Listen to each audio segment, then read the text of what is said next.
Alright, we've got an interesting one here today, guys.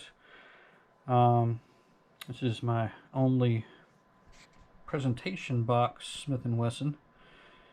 You can see here it is California Highway Patrol related. This is a pretty interesting piece.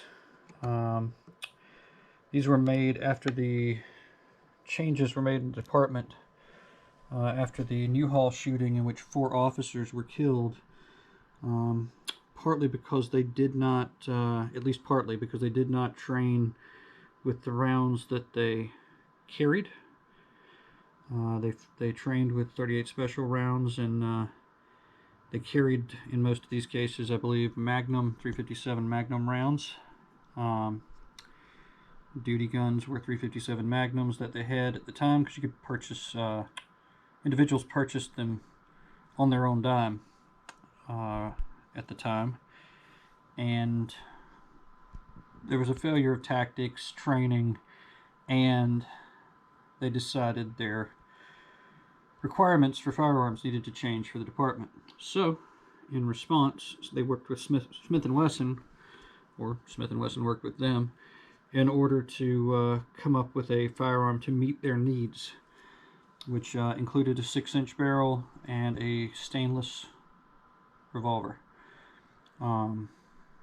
They needed the 6-inch barrel supposedly for better penetration through automobiles, since it was a highway patrol firearm, and they decided they were going to make a standard issue weapon for the department.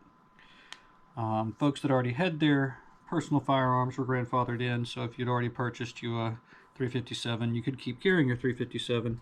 However, these were designed for +P+ rounds, which I believe, as I understand, were designed because of this, and working with Smith & Wesson.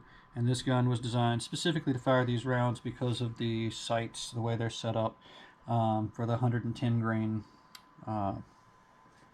+P+ rounds.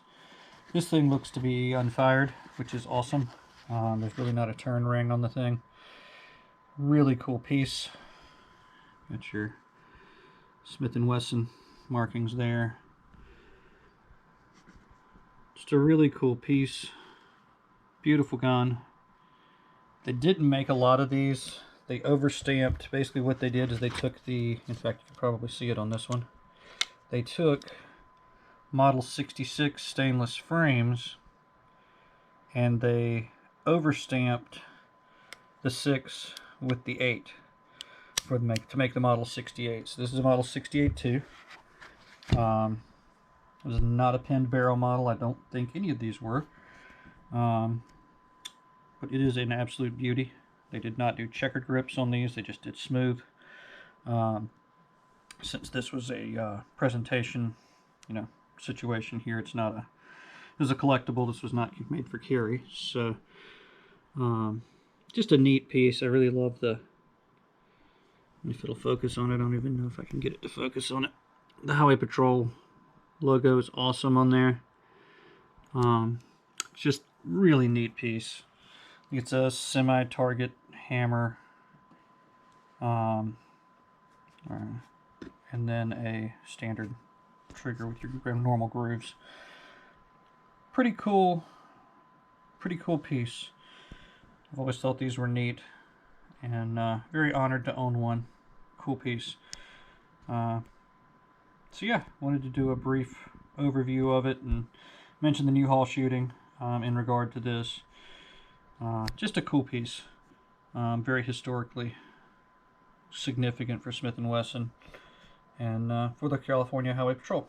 So anyway, guys, hope you guys are having a good one.